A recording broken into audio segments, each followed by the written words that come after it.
కాచి కాపాడి దేవుడికి ఒక్కసారి మరొకసారి కృతజ్ఞతలు చెల్లిద్దాం. యేసయ్యా నీకే స్తోత్రం. చెప్పండి. యేసయ్యా నీకే స్తోత్రం. ఈ నెలంతా మమ్మల్ని కాచి కాపాడి నడిపించిన దేవానికి స్తోత్రం. యేసయ్యా నీకే స్తోత్రం. హల్లెలూయా. 5 నిమిషాల సాక్షి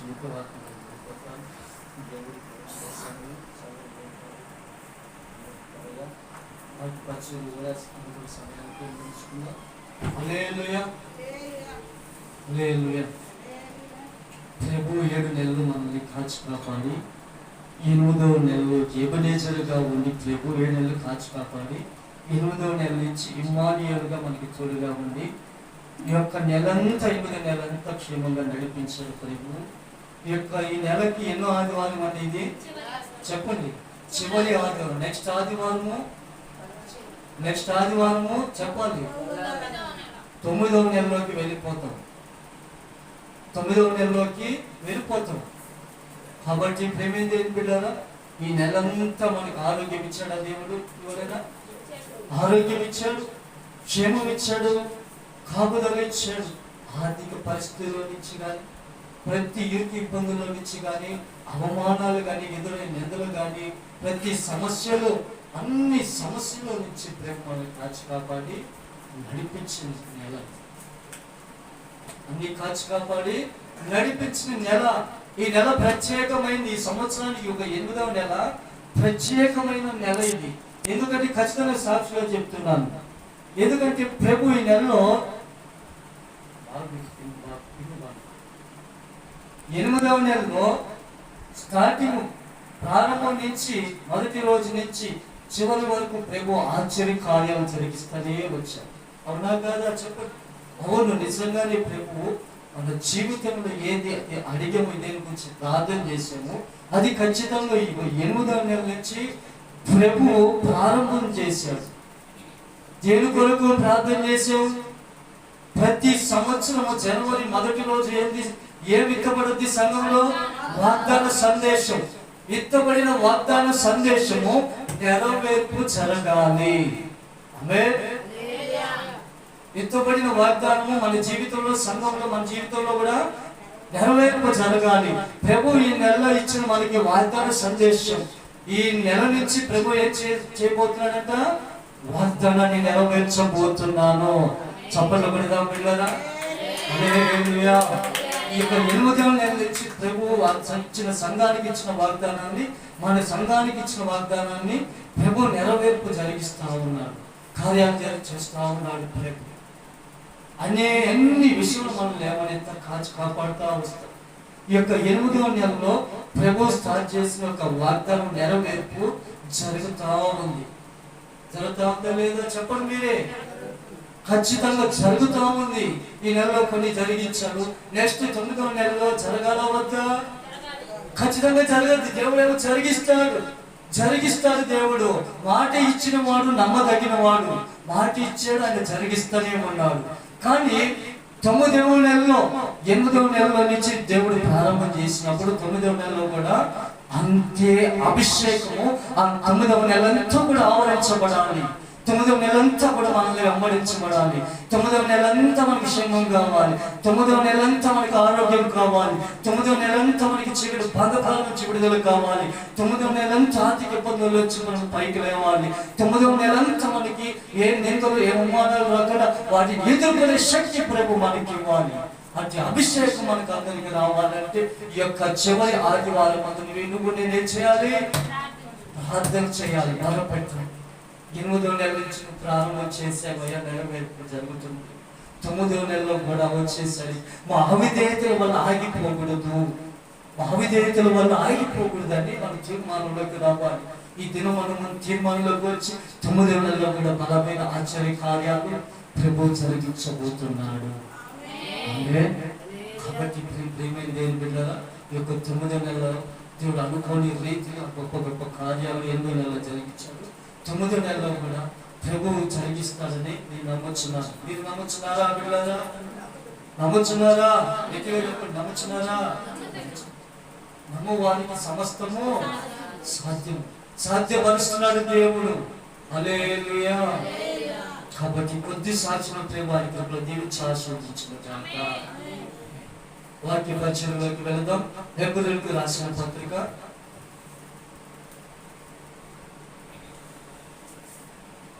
చదవాలి. హెబ్రీ పత్రిక 9వ అధ్యాయం తీసుకోండి.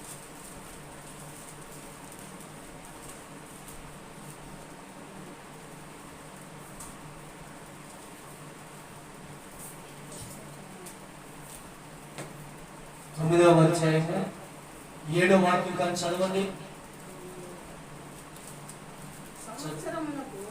సంవత్సరమునకు ఒక్కసారి మాత్రమే ప్రధాన యాజకుడు అక్కడే రక్తము చేత పట్టుకొని రెండవ గుడారములోనికి ప్రవేశించెను. ఆ రక్తము తన కొరకును ప్రజల అజ్ఞాన కృతములకును అక్కడ అర్పించును. దీనిని బట్టి ఆ మొదటి గుడారం ఇంకను నిలుస్తుండగా అతి పరిశుద్ధ స్థలములో ప్రవేశించు మార్గము బయలుపరచబడలేదని చాలు పరిశుద్ధాత్మ తెలియజేస్తున్నాడు. వాక్యంలోకి వెళ్ళే ముందు చిన్న ప్రార్థన చేస్తాను. పరిశుద్ధుడా ప్రేమ కలిగిన మా తండ్రి, జీవాధిపతి యేసయ్య నీ వందనాలు కృతజ్ఞతలు చెల్లిస్తున్న తండ్రి. ఇదిగో ప్రభా చదవబడిన లేఖనం తండ్రి నాయన విత్తబడుచుండగా విత్తబడడానికి అనే పాటి వాడిని తండ్రి విత్తబడేది నీవే ప్రేమ. నాలో నుంచి నీవు వాక్యమని విత్తనాలు విత్తయ్యా.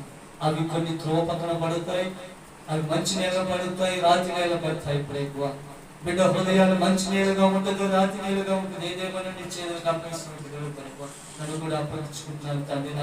నీ వాక్యమనే విత్తనాలు డైరెక్ట్ గా మా హృదయంలో పడి అవి ఫలించడానికి తగిన కృపను దయచేయండి. జమలు వేసుకునే కృపను అటు జ్ఞానము మనకు అనుగ్రహించి నడిపించమని, వాక్యమని వెలుగులోని మమ్మల్ని దాచుకొని నడిపించమని, నీ స్వరక్తాన్ని మా మీద కుమ్మరించి కన్నెత్తి మొదలు కలిసి పాదు వారితో అభిషేకించి నడిపించమని నన్ను నేను తగ్గించుకుని నీ నామని హెచ్చిస్తూ అతి పరిశుద్ధ నామను ప్రార్థన చేసి వేడుకొని పొందినా నా పరమ తండ్రి. హల్లెలూయా, హల్లెలూయా, హల్లెలూయా. చూడండి ప్రేమేంటి బిడ్డారా, ఇక్కడ చాలా మర్మంతో కూడినటువంటి వాక్యాన్ని ప్రభు మనకు బయలుపరుస్తున్నారు. ఇక్కడ 7వ మాటలో హెబ్రీ పత్రిక 9వ అధ్యాయం 7వ వాక్యంలో వచనంలో ఉన్న మాట, సంవత్సరములకు ఒక్కసారి మాత్రమే ప్రధాన యాజకుడు ఒక్కడే ఏం పట్టుకుని ఎత్తున్నాడంట, చేతిలో రక్తము చేత పట్టుకొని రెండవ గుడారములోనికి ప్రవేశించిన వాడు ఏం చేస్తున్నాడు? ఆ రక్తము నా మా వైపు చూడండి బిడ్డలు. బైబిల్ మూసి ఒక్కరు తీసుకోండి, చదివేవారు కుర్రలందరూ మూసి నా వైపు చూడండి. రక్తము చేత పట్టుకొని ఫస్ట్ ఎవరిని పరిశుద్ధపరచుకోవడానికి వెళ్ళాడట? తన కొరకు తను తాను పరిశుద్ధపరచుకొని తర్వాత విశ్వాసాన్ని పరిశుద్ధపరచుకొని బిడ్డలకి సంఘస్థుని పాల్గొన బిడ్డలని, ఆ గ్రామ ప్రజలని, పట్టణ ప్రజలని, ఇస్రాయేల్ ప్రజలని మన పెద్దలు పరిశుద్ధపరచడానికి ఆ యొక్క రక్తాన్ని అక్కడికి తీసుకెళ్తాం. ఎప్పుడు తీసుకెళ్తాడు? ప్రతిరోజు తీసుకెళ్తాడా? సంవత్సరానికి ఒక్కసారి. ఆదివారం విశ్రాంతి దినం ఆదివారం ఒకసారి తీసుకెళ్తాడా? లేదు, సంవత్సరానికి ఒక్కసారి. సంవత్సరానికి ఒక్కసారి వెళ్ళి యాజకుడు ఆ రక్తాన్ని తీసుకెళ్లి ఎక్కడ ఒలికిస్తున్నాడు? తీసుకెళ్ళింది అతి పరిశుద్ధ స్థలానికే, రెండవ గుడారానికి, ప్రత్యక్ష గుడారానికి. మీరు కూర్చుంది అక్కడ పరిశుద్ధ స్థలం. ఇక్కడ దేవుడు నిలబెట్టుకునే స్థలం ఏ స్థలం ఇది? అతి పరిశుద్ధ స్థలం. యాజకుడు రక్తం ఎక్కడి నుంచి తీసుకొచ్చాడు? మందిరం ప్రాంగణంలో నుంచి ఆవరణలోకి రక్తము అక్కడ దహన బలిపీఠం ప్రాంగణంలో ఉంటే గొర్రె పిల్లను వధించి ఆ రక్తాన్ని పాత్రలో తీసుకుని ఆ పాత్రను చేత పట్టుకొని ముందు ఫస్ట్ గుడారం అనగా పరిశుద్ధ స్థలంలోనికి అనగా మీరు కూర్చున్న స్థలంలోకి అడుగు పెట్టి రెండవ గుడారంలోనికి అడుగు పెడుతున్నాడు. ఇది దైవజనుడు ఒక్కడే అడుగు పెడుతున్న స్థలం. ఇది విశ్వాసులు అడుగు పెట్టే స్థలం కాదు. అతి పరిశుద్ధ స్థలం. విశ్వాసులు అడుగు పెడతారా? విశ్వాసులు కూర్చొని ఆరాధిస్తారా? లేదు. కానీ దైవజనుడు యొక్క అతి పరిశుద్ధ స్థలంలో కూర్చొని ఆరాధించడానికే భయపడతాడే. ఆయన ప్రతి ఆదివారం అతి పరిశుద్ధ స్థలంలోకి రావట్లేదు. ఎందుకని? సంవత్సరానికి ఒక్కసారి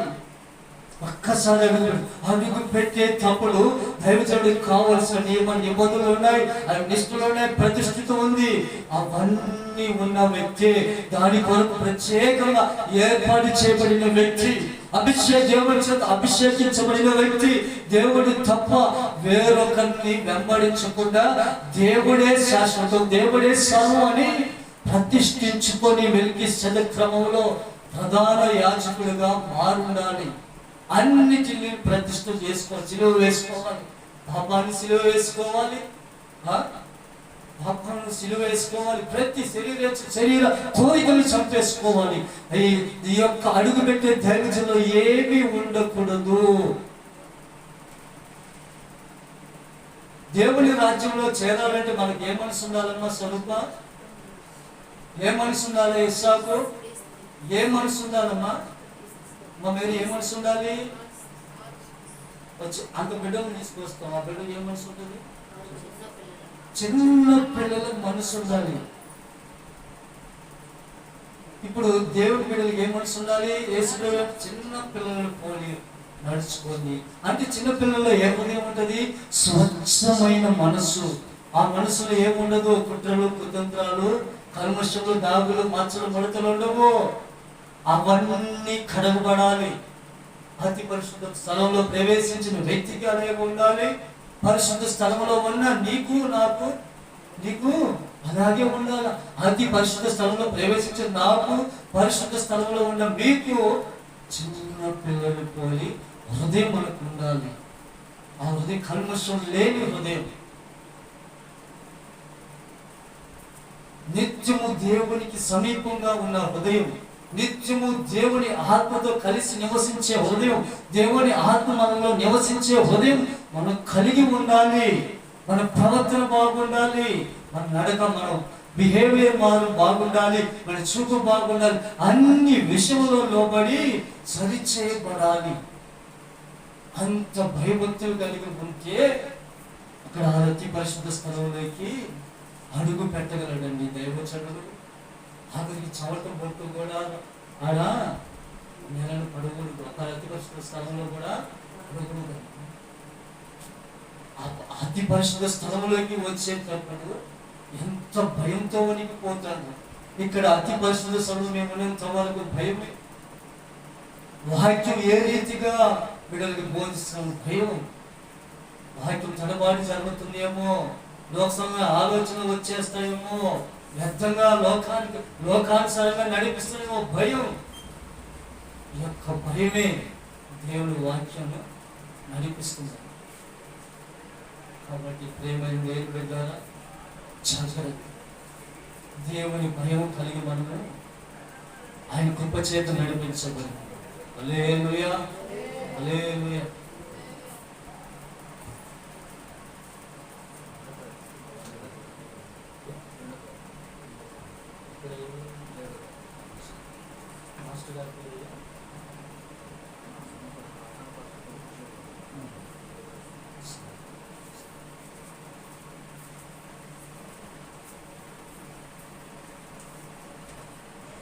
హల్లెలూయా.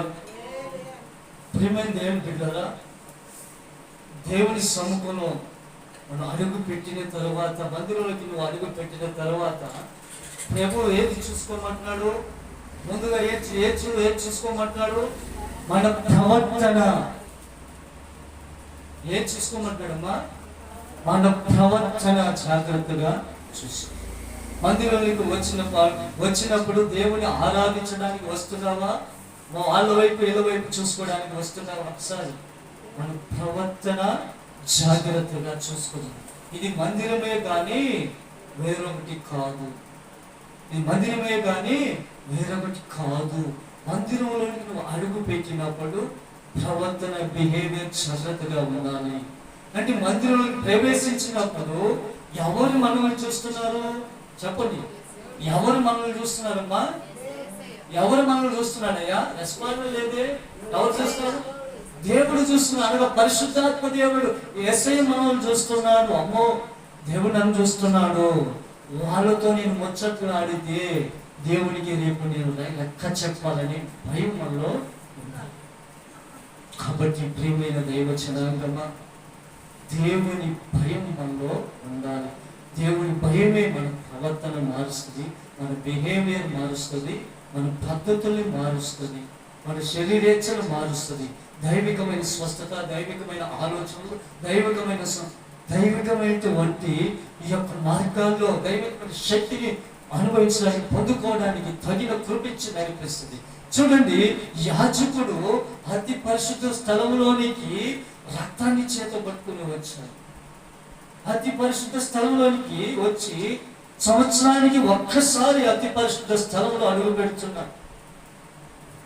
ఇది ఏ నిబంధన కాలంలో జరిగింది? ఇది చెప్పగలరా మీరు? ఏ నిబంధన కాలంలో జరిగింది? పాత నిబంధన కాలంలో, ఆదిమ కాల సంఘములో జరిగినటువంటి సంఘ నడిపింపు ప్రార్థన, మన పితరుడైన మోషే కాలంలో జరిగిన ప్రార్థన ఇది. అక్కడ యాజకుడు చేసి, యాజకుని ధర్మం, అది పచ్చడి చేసి యాజకుని ధర్మం సంవత్సరానికి ఒక్కసారే ఈ యొక్క ప్రత్యక్ష గుడారంలోకి, రెండవ గుడారంలోనికి ప్రవేశించి ఆ రక్తాన్ని ప్రోక్షిస్తాడు. ఎందుకని ప్రోక్షిస్తాడు? పాపదోషములు కడుక్కోవడానికి, ప్రజల పాపదోషాలు కడుక్కోవడానికి ఆ రక్తాన్ని అక్కడ బలిపీఠం మీద ప్రోక్షిస్తాడు. ఆ కరుణాపీఠం మీద ప్రోక్షించినప్పుడు దేవుడు దాన్ని ఏం చేస్తున్నాడు? యాక్సెప్ట్ చేస్తున్నాడా?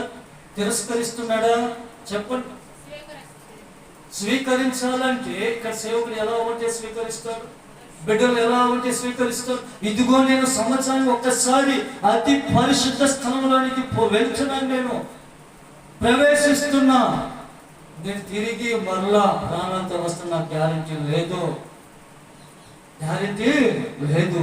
కాబట్టి మీరందరూ నా కొరకు ప్రార్థించండి. యాజకులైన లేవీలారా ప్రార్థన ఆర్భాటం చేయండి, ధూపం వేయండి.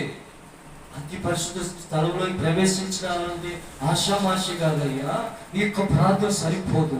నేను ప్రాణాలతో తిరిగి మరలా మీ వద్దకు వచ్చి ఆ రక్తాన్ని తీసుకొచ్చి మీ తల మీద చిలకరించాలంటే, నేను బ్రతికుండాలంటే నా యొక్క ప్రార్థన సరిపోదు. మీరు కూడా ప్రార్థన యుద్ధ సన్నదులై, దేవుడు మనకు మాట సెలవిస్తున్నప్పుడు ఏం సెలవిచ్చాడమ్మా? ఆయన మాట సెలవుగా మనం ఏం చేస్తున్నాము? యుద్ధ సన్నదులు అవుతున్నాం, ప్రార్థన చేస్తున్నాం. మీరు ప్రార్థన చేయండి. ఒక యాజకులే కాదు, పాలెం అంతటికి ప్రకటిస్తున్నాడు. 20 లక్షల మంది జనాంగం అంతా ప్రార్థన చేయాలి. ఆ రోజు అందరూ కడుపు కట్టుకొని స్తుతించాలి. హల్లెలూయా. సంవత్సరానికి ఒక్కసారి ప్రవేశించేటప్పుడు పాలెం ప్రార్థన చేయాలి, పాలెంలో ఉండే జనాలు ప్రార్థన చేయాలి, యాజకులైన లేవీలు ప్రార్థన చేయాలి, దైవజనుడైన అహరోను ప్రార్థన చేయాలి, వారిని నడిపిస్తున్న నాయకుడు మోషే ప్రార్థన చేయాలి. అందరూ ప్రతిష్ఠితులైతే రావాలి.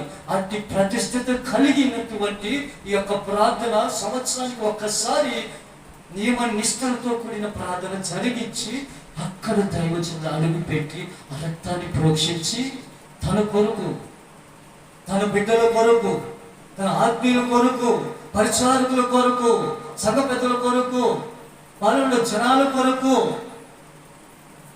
విశ్వాసుల కొరకు, బిడ్డల కొరకు, పిల్లలేమి పెద్దలేమి అందరి కొరకు ప్రార్థన చేసి రక్తాన్ని ప్రోక్షించి కొద్దిగా రక్తాన్ని తీసుకొచ్చి పరిశుద్ధ స్థలంలో ఉన్న యాజకుల మీద చిలకరించి, మందిరం బయట ఉన్న, పాలెంలో ఉన్న, మందిరం వెలుపల ఉన్న బిడ్డల మీద ఒక్కొక్కరి మీద ఏం చేస్తున్నారంట?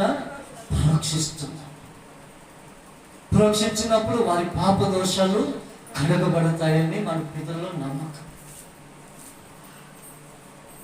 వారు దాని మీదే కాన్సెప్ట్ అయ్యి జీవిస్తున్నారు. కానీ అలా ఎంత మటుకు ఆ రక్తాన్ని ప్రోక్షిస్తే వాళ్ళు పరిశుద్ధపరచబడతారు, రేపు దేవుని రాజ్యంలో ఎత్తబడతారంటే, కొత్త నిబంధన కాలంలో ఏం చెప్తాడు ప్రభువు? ఆ యొక్క రక్త ప్రోక్షణ మీకు సరిపోదు, మీరు ఎత్తబడని అంటున్నాడు. ఎందుకు? ఆ ఒక్క సంవత్సరం ప్రోక్షించిన రక్తం సంవత్సరం అంతా ప్రభు నిన్ను వెంబడిస్తుంటే, ఆ యొక్క సంవత్సరంలో ఎన్ని మాసములు దేవుని వైపు ఉన్నావు, ఎన్ని మాసములు దేవునికి వ్యతిరేకంగా తిరిగి ఉన్నావు. ప్రోక్షించినప్పుడే నీవు పరిశుద్ధపరచబడుతున్నావు, మందిరంలో ఉన్నప్పుడే పరిశుద్ధపరచబడుతున్నావు. మందిరం దాటి వెళితే ప్రవర్తన ఎలా ఉంటుంది? ఎలా నువ్వు పరిశుద్ధపరచబడుతున్నావు? సరే ఆలోచించి అక్కడ మన పితరుల కాలంలో తొలినాటి ఆ మందిరంలోకి తీసుకొచ్చింది ఏ రక్తం అండి? అది మేకల రక్తము, కోడెల రక్తము, గొర్రెల రక్తం తీసుకొచ్చి ప్రోక్షించారు. దీని ద్వారా మనుషుల పాపాలు కడగబడతాయని మన పితరుల నమ్మకం. ఆ నమ్మకాన్ని కొత్త నిబంధన కాలంలో ప్రభువే స్వయంగా ఆ పరమను విడిచి, ఆ మహాకాశము నుంచి పరలోకం విడిచి ఈ భూమి మీదకి వచ్చి యజ్ఞ బలి పశువుగా నీ కొరకు నా కొరకు ఈ యొక్క కలవరి శిలువలో ఈ మ్రాను మీద వేలాడి ఆయన రక్తము కాచి మన కొరకు మరణించి తిరిగి లేచి, ఇప్పుడు ఏ రక్తము చేత మనం కడగబడితే నిత్య పరిశుద్ధత మనకు దొరకద్ది? మేకల రక్తమా, కోడెల రక్తమా? లేదండి, వాటి రక్తము ద్వారా మనకి పరిశుద్ధత లేదని దేవుడే ఆలోచన చేసి ఇక భూమి మీదకి వచ్చి, ఈ యొక్క భూమి మీదకి వచ్చి ఏం చేశాడు ప్రభు? మన కొరకు హింసించబడ్డాడు, నిందించబడ్డాడు, కొట్టబడ్డాడు, ఉమ్మి వేయబడ్డాడు. మన పాప దోషాలంతా ఆయన భరించాడు. దేవుడు బిడ్డారా, పరిశుద్ధాత్మ దేవుడు ఏం చెప్తున్నాడు అన్నమాట? అలా చదువుమా. పరిశుద్ధాత్మ దేవుడు ఏం బయలుపరుస్తున్నాడు అక్కడ?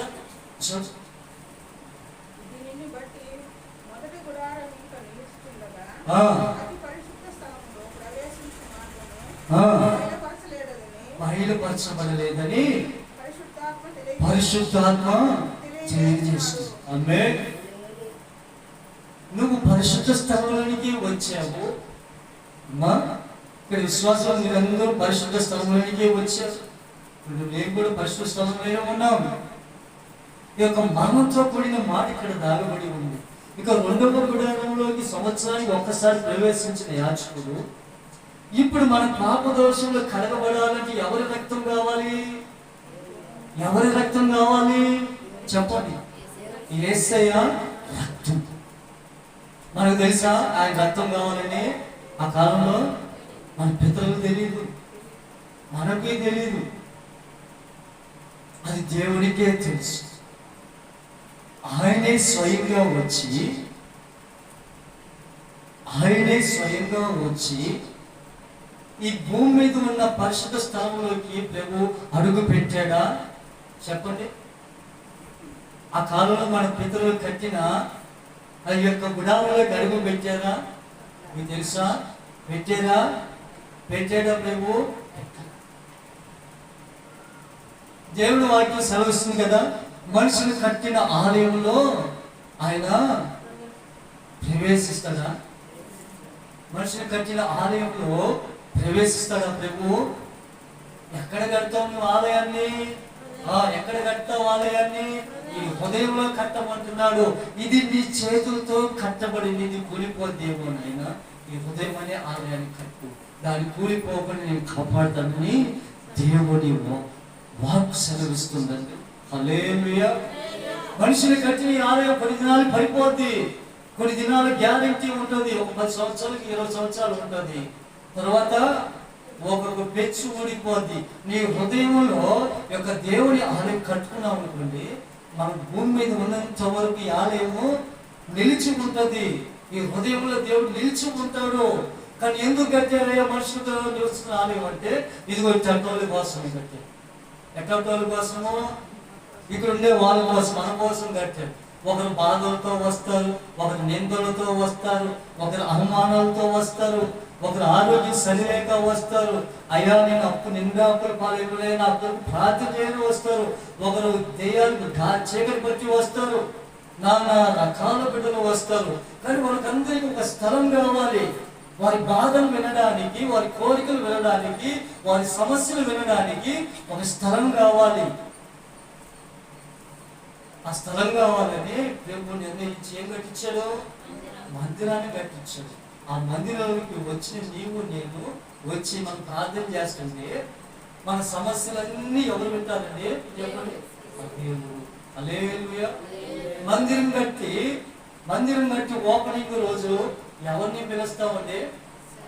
ఆ సేవకుని పిలిచి ఓపెనింగ్ చేసేటప్పుడు ఆ సేవకుడు, అయ్యా నేను నన్ను పిలిచారు మందిరం ఓపెనింగ్ కి, నేను వచ్చి రిబ్బన్ కట్ చేస్తే ఏం కార్యాలు జరగవు, నేను రిబ్బన్ కట్ చేయకముందే ఎస్తంతో నువ్వు కట్ చేసి నువ్వు అడుగు పెట్టి స్థలాన్ని అభిషేకించని ప్రార్థన చేసినప్పుడు, దైవజనుడు ప్రార్థన చేసినప్పుడు అక్కడ ఏం దిగుతుంది?